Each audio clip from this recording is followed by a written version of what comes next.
അമ്മാവ അരുതരുത്. അല്ല, നമുക്ക് തൊടാനുള്ള അധികാരമില്ല. അതെ, നിങ്ങൾ കർഷകനാണ്, നിങ്ങളുടെ കൃഷി വന്യമൃഗങ്ങൾ ഇറങ്ങി നശിപ്പിക്കുന്നു അല്ലേ? നമുക്ക് തൊടാൻ, ഈ വന്യമൃഗങ്ങളെ നമുക്ക് തൊടാനുള്ള അധികാരമില്ല. അത് ഗവൺമെൻറ്റിൻ്റെ സ്വത്താണ്. ഒരു പാമ്പിനെ അടിക്കാനോ അല്ലെങ്കിൽ ചാരയോ ഒന്നിനെയും തൊടാനുള്ള, അല്ലെങ്കിൽ കുരങ്ങനെയോ പന്നിയോ ഒന്നും തൊടാനുള്ള അധികാരമില്ല അമ്മാവ. കേസ് വന്നു കഴിഞ്ഞ് കഴിഞ്ഞാൽ വലിയ കേസായിട്ട് വരും. അമ്മാവൻ അറിയാത്തത് കൊണ്ടാണ്. നിങ്ങളൊരു കർഷകനാണ്, നിങ്ങളുടെ കാര്യത്തിൽ ഒരു ബുദ്ധിമുട്ടാണ്. പക്ഷെ നിങ്ങളല്ല തെറ്റുകാരൻ. പക്ഷേ കുറേ പണത്തിനാർത്തി മൂത്ത കുറേ ആൾക്കാർ കാടുകളെ നശിപ്പിച്ചും അവിടുത്തെ ആവാസ വ്യവസ്ഥയെ ഇല്ലാതാക്കിയും അങ്ങനെയാണ് വന്യമൃഗങ്ങൾ താഴോട്ടിറങ്ങുന്നത്.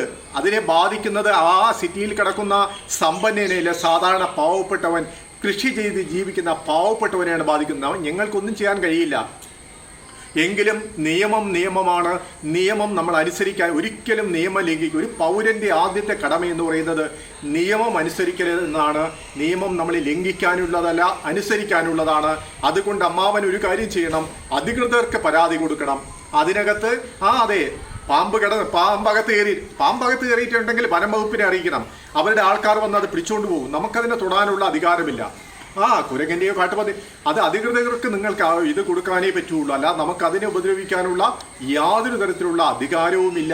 നമുക്ക് അധികാരമുള്ള കാര്യങ്ങളല്ലേ ചെയ്യാൻ സാധിക്കുകയുള്ളൂ. അതേ അമ്മാവ, ഏത് പരിഷ്കാരത്തിൻ്റെയും ദുരന്ത ഫലങ്ങൾ അനുഭവിക്കേണ്ടി വരുന്ന പാവപ്പെട്ടവരാണ്. അതൊരു സത്യമാണ്. പാവപ്പെട്ടവനാണ് ഇതുപോലുള്ള മലയോര പ്രദേശങ്ങളിൽ താമസിക്കുന്നത്. അവൻ്റെ കൃഷിയും എല്ലാമാണ് നശിക്കുന്നത്. പറഞ്ഞിട്ട് കാര്യമില്ല. ഇതെല്ലാം കട്ടുകൊണ്ട് പോകുന്നത് സമ്പന്നനാണ്.